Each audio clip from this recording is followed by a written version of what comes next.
అదరగొట్టే కారం రంగు రుచి ఆచి కారం పొడి.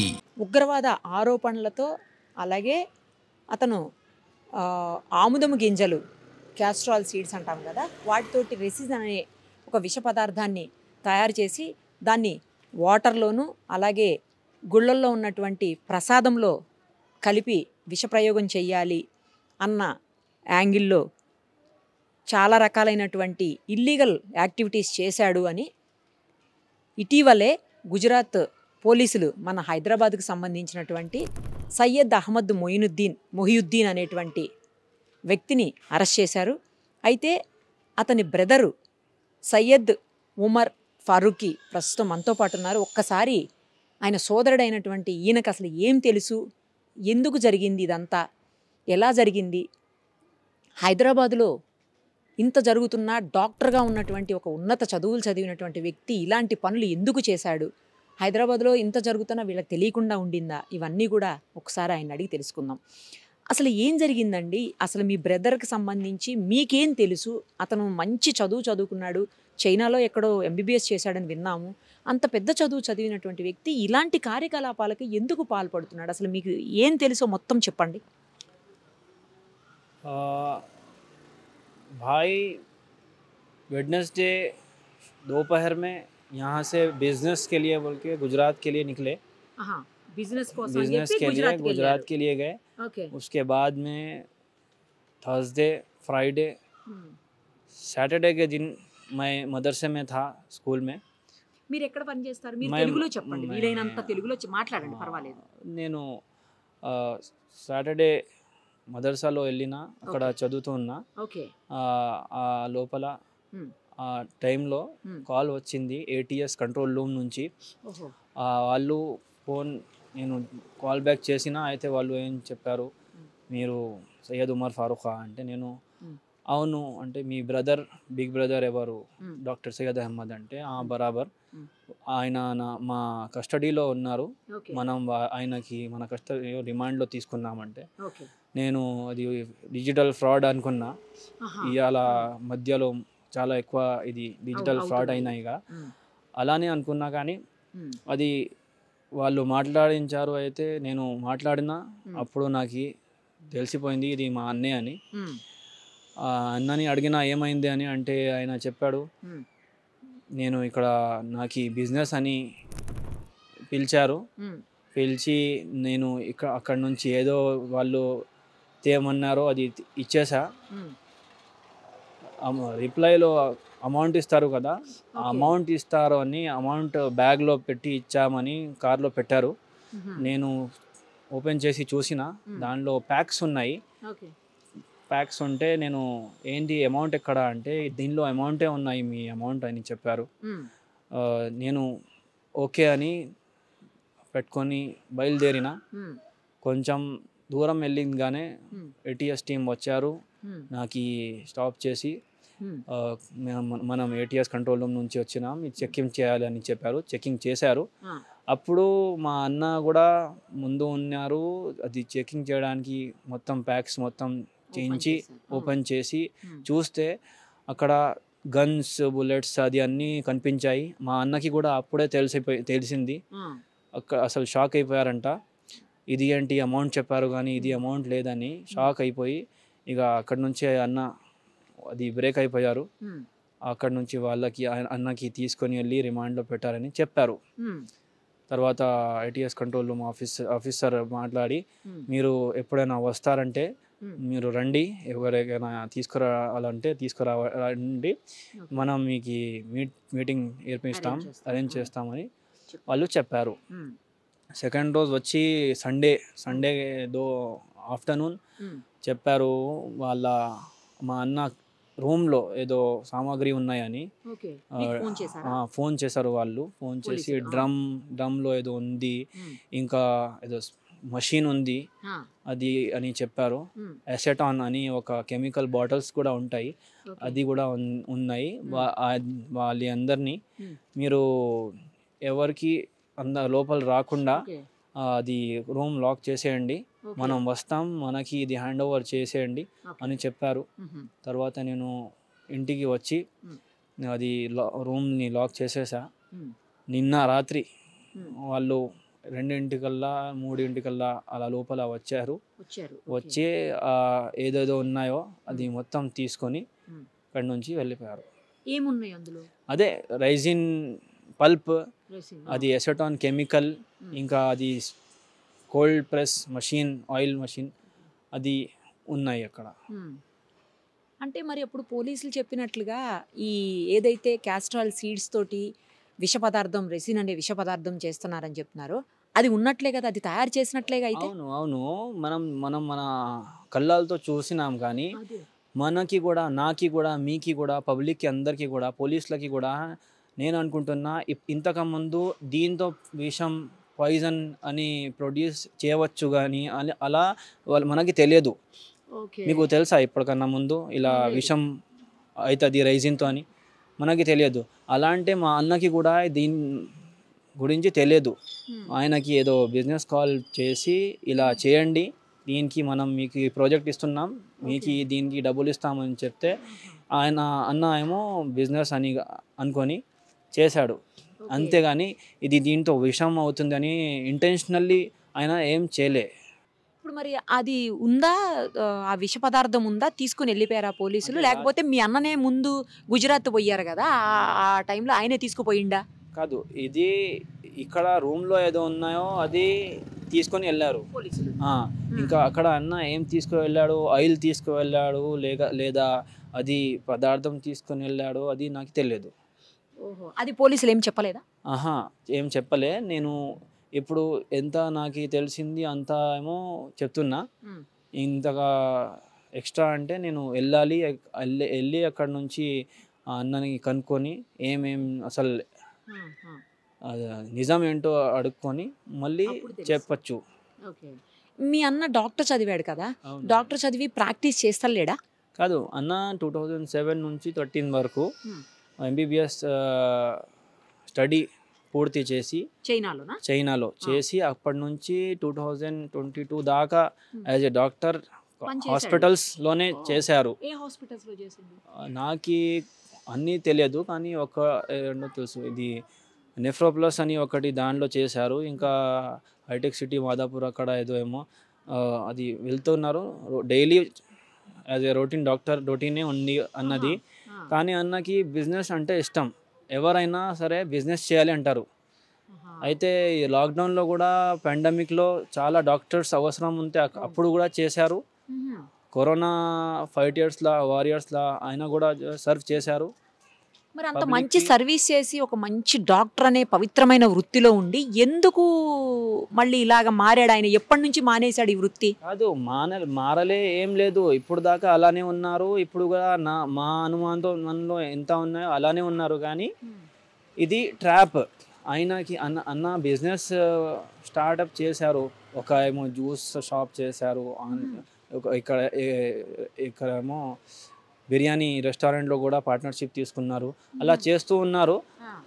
దానిలోనే ఏమో ఒక ఆన్లైన్ కాల్ వచ్చింది అన్నకి, మీకు బిజినెస్ ఆఫర్ ఉంది, ఇది చేస్తారా అంటే అన్న ఏమో అది కాల్కి ఏమో ట్రస్ట్ చేసుకొని ఆ మీద ఎవరు ఉన్నారో మనం వెనకాల తెలియదు కానీ వాళ్ళ మీద ట్రస్ట్ చేసుకొని ఓకే అని వాళ్ళు ఏం చెప్పారో అది చేశారు బిజినెస్. ఆయనకి కూడా తెలియదు ఇది విషయం అని. లేకపోతే మా ఇంట్లో అందరితో సహా ఫ్యామిలీని మొత్తం అక్కడ పెట్టి ఆయన కూడా ఏం సేఫ్టీ ప్రికాషన్స్ లేకుండా అలా ఎందుకు చేస్తారు? విషం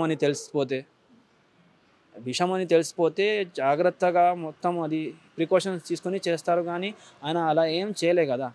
అలా చేస్తే అనుమానం వస్తుంది, ఏదో చేస్తున్నాడు అని అనుమానం వస్తుంది. కానీ ఆయన నార్మల్గా ఎలా కొబ్బరి నూనె తీస్తుంటారు, పల్లి నూనె తీస్తుంటారు, అలానే ఇది రైజిన్ నూనె కూడా ఆయన తీశాడు, కెమికల్స్ కూడా అలానే వేశారు, మొత్తం అలానే చేసి తర్వాత పెట్టేసి వెళ్ళారు.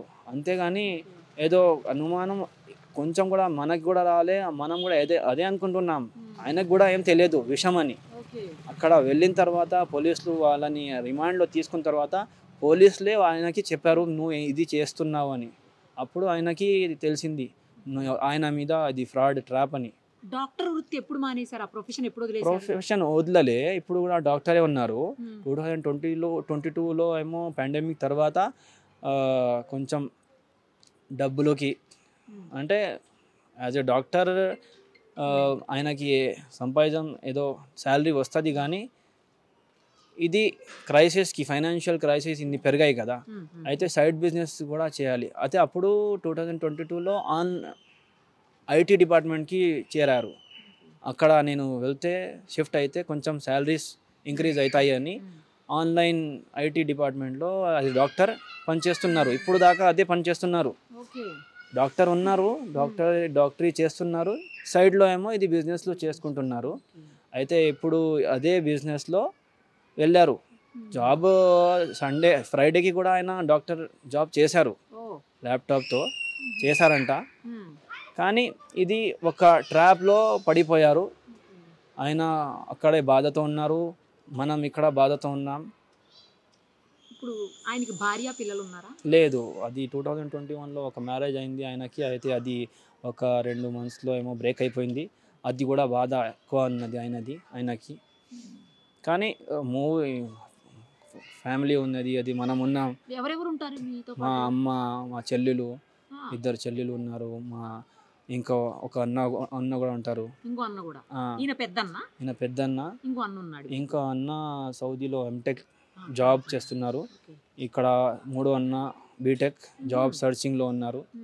మొత్తం మనం ఎడ్యుకేటెడ్ ఫ్యామిలీయే. ఇది విషయాలు అది ఇది నాన్నగారు లేరు. అయితే ఇది విషయం అది ఇది అని మనకి దీంతో ఏం సంబంధం లేదు. కానీ ఇప్పుడు ట్రాప్లో పడిపోయాం. అయితే ఏమేం చెప్తున్నారో అది వింటున్నాం. ఎవరికి ఎంత నోరు ఉంది అంత మాట్లాడి చెప్తున్నారు, కానీ వాళ్ళ దగ్గర కూడా ఇది ఏం అది లేదు, ఎవిడెన్స్ లేవు. కానీ ఇప్పుడు ఉన్నాయి, మన నోరు ఉంది, మన మాట ఉందని చెప్తున్నారు, కానీ అది నిజం కాదు. ఇప్పుడు ఇన్వెస్టిగేషన్ టీం నిజంగా ఇన్వెస్టిగేట్ చేయాలి. అన్నకి ఎవరు ట్రాప్లో పడేశారో వాళ్ళని పట్టి వాళ్ళని శిక్షించాలి. ఇంకా మా అన్నని ఏమో ఇంకా ఈయన మీద కూడా ఇన్వెస్టిగేట్ చేయాలి. ఈయన తప్పు చేయకపోతే ఈయనని ఏమో వదిలేయాలి, ఆ సమ్మానంతో వదిలేయాలి. తప్పు చేస్తే మాత్రం మీరు కానీ నేను కానీ ఎవరైనా తప్పు చేస్తే ఇలాంటి తప్పులకి అయితే శిక్ష పడాలి. ఎందుకంటే ఇది ఇస్లాం అనేది మనకి ఇలాంటిది నేర్పించదు. ఎప్పుడు ఏం చెప్తారు దాని బ్రదర్హుడ్ అని, ఇక హ్యూమానిటీ, అది ఇది ఇస్లాం టీచింగ్స్ ఉన్నాయి. మనం ఇది చేయాలి. మన మీ ఇండియన్ కంట్రీ కాన్స్టిట్యూషన్ కూడా మనకి ఇదే టీచింగ్స్ ఇస్తుంది. కానీ ఇలాంటిది పనులు చేస్తే ఎవరికైనా శిక్ష పడాల్సిందే. ఎవరైనా వాడిని కాపాడాలనుకున్నారో అది రాంగ్. కరెక్ట్ చెప్పినారు మీరు. తప్పు చేస్తే శిక్ష పడాల్సిందే. ఎస్. ఇప్పుడు అతనికి ఎంత ఉంటుంది పర్ మంత్ ఇన్కమ్ ఎంత ఉంటుంది? ఇప్పుడు ఆయనకి తెలియదు, కానీ ఆయన పెద్ద అన్న ఎంత అప్రాక్సిమేట్లీ నేను చెప్పొచ్చు అంటే 70, 75, 80 అలా ఉండొచ్చు. అయితే ఈ కాలంలో 70, 75, 80 అది నార్మలే. అది మీకు ఇస్తారా లేకపోతే ఆయన్నే యూస్ చేసుకుంటారా? కాదు, ఇప్పుడు ఏమో కొన్ని రోజుల నుంచి కొన్ని మంత్స్ల నుంచి అది బిజినెస్ అని కొంచెం మైండ్ సెట్ అక్కడ డైవర్ట్ అయ్యి అక్కడ వేస్తున్నారు డబ్బులు. మీకు ఇవ్వట్లే అస్సలు? ఇస్తారు, మనకి కూడా ఇస్తారు. ఎప్పుడైనా ఎక్స్ట్రా ఎమర్జెన్సీ ఉంటే అలా మనకు కూడా ఇస్తున్నారు. కానీ బిజినెస్లో చేరుకున్నారు కదా, అయితే అక్కడ కూడా డివైడ్ అవుతున్నాయి. ఏ టైం నుంచి ఏ టైం వరకు ఇంట్లో ఉంటారు ఆయన? ఆయన నార్మల్గా మార్నింగ్ నుంచి ఈవినింగ్ దాకా నైట్ దాకా ఉంటారు. కానీ ఆయన షిఫ్ట్ ఏమో మధ్యాహ్నం నుంచి 11 వరకు. కాదు, ఆన్లైన్ వర్క్ ఫ్రమ్ హోమే కదా, మధ్యాహ్నం నుంచి రాత్రి వరకు అప్పుడైతే ఉంటారు. పొద్దున ఏదైనా పనులు సైడ్ బిజినెస్ పనులు అయితే పొద్దున చేసుకొని వచ్చేస్తారు. కంటిన్యూస్గా కాల్స్ మాట్లాడడం కానీ ఎవరన్నా వచ్చి వెళ్ళడం కానీ అలా ఉంటుందా? ఏం లేదు, మనకి అనుమానం వచ్చేలా ఏం నార్మల్ లైఫ్ మనది ఎలా ఉందో వాళ్ళది కూడా ఆయనది కూడా అలానే ఉన్నది. ఏం నార్మల్ వ్యక్తి ఎలా ఉంటారో ఆయన కూడా అలానే ఉన్నారు. కానీ ఇది ఎలా పడిపోయారో, ఎవరు వచ్చి ఫోన్ కాల్ చేసి ఎవరు మాట్లాడతారా రెగ్యులర్ గా ఫోన్ కాల్స్ మాట్లాడుతుంటారా ఎవరితోటన్నా? కాదు అలా మతలబ్ మనకి చూస్తే అనిపిస్తుంది ఏది ఎంత ఫోన్ మాట్లాడుతున్నాడు అని అనిపిస్తుంది కదా. అది కూడా లేదు. లేదు, నార్మల్ లైఫ్. జాబ్ చేసేసి పడుకుంటారు. పొద్దున లేచిన తర్వాత ఏదో సైడ్ బిజినెస్లు ఏమేం నీడ్ ఉన్నాయి అది చేసుకొని షాప్లో ఏమేం జరూరత్కి సామాన్ కావాలి అది తెచ్చేసి మళ్ళీ జాబ్కి వచ్చేస్తారు. ఇప్పుడు ఓన్లీ ఈ మస్టర్డ్ సీడ్స్ తో ఒక్కదాంతోనే చేస్తారా ఆయిల్ తీయటం? మిగతా అన్నిటితోనే చేస్తాడా? అది ఇప్పుడు అది కూడా అక్కడ నుంచి కాల్ వచ్చి అది అడిగారని అది మిషన్ తెచ్చారు, అది చేశారు. కానీ ఇంతకుముందు ఆయిల్ తీయడం అది ఏం మనకి తెలియదు అసలు. ఎక్కడి నుంచి తెచ్చారు మిషన్? అది కూడా తెలియదు. ఈ ఏటీఎస్ టీం నిన్న వచ్చి చెప్పారు ఇది ఓఎల్ఎక్స్ నుంచి కొన్నారంట. ఇప్పుడు అక్కడ కూడా వెళ్ళాలి, అక్కడ నుంచి కూడా ఇన్వెస్టిగేట్ చేయాలని టీం చెప్పింది నిన్న. ఇప్పుడు ఏమన్నా దొరికిన వాటిల్లో ఏమన్నా పాయిజనస్ మెటీరియల్ ఏమన్నా ఉందా? మనకైతే ఏం అలా అనిపించలే పాయిజనస్ ఉంది అని. ఎందుకంటే మనం ఇంట్లోనే ఉన్నాం, లేకపోతే ఇప్పటిదాకా మనం పోయేవాళ్ళం. కానీ అది ఇలా పాయిజనస్ అని ఏం తెలియలే. కానీ ఇప్పుడు ఇన్వెస్టిగేషన్ టీం చెప్తుంది కాబట్టి వాళ్ళు నిజమని మనం చెప్పాలి. ఎందుకంటే మనకైతే అంత నాలెడ్జ్ లేదు. మరి మీరు ఏమనుకుంటున్నారు, ఎందుకు ఇలా జరిగింది? మనం ఏదో ఫేట్, ఏదో అలా కిస్మత్ అని చెప్తారు కదా, అది వచ్చి ఇలా అయిపోయింది అనుకుంటా. కానీ ఒకే ఒక మాట చెప్తున్నా, ప్రభుత్వంని కూడా మీడియాని కూడా ముందు వెళ్ళి మనం డిసిషన్స్ తీసుకోవద్దు. ఫస్ట్ మీడియాలు కూడా ఫస్ట్ ఇన్వెస్టిగేట్ చేయాలి మొత్తం, తర్వాత మనం బయట పెట్టాలి. లేకపోతే పబ్లిక్లో ఏం బ్యాడ్ ఇమేజ్ వచ్చేస్తుంది.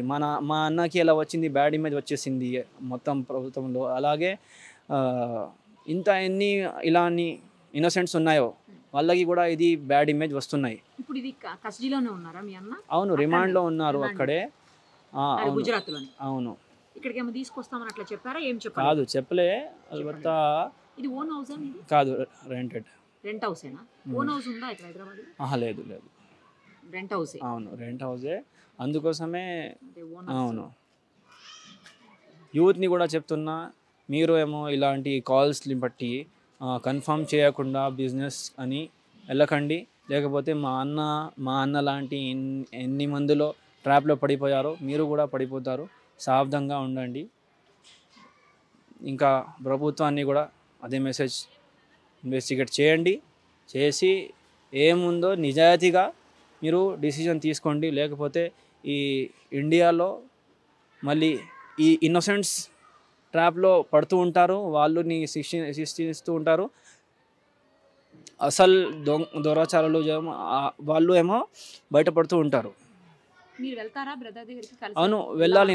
నాకు కూడా వెళ్ళాల్సిన ఉంది. వెళ్ళి అక్కడ నుంచి ఏం చెప్తారు అన్న అది కనుక్కొని వస్తాం.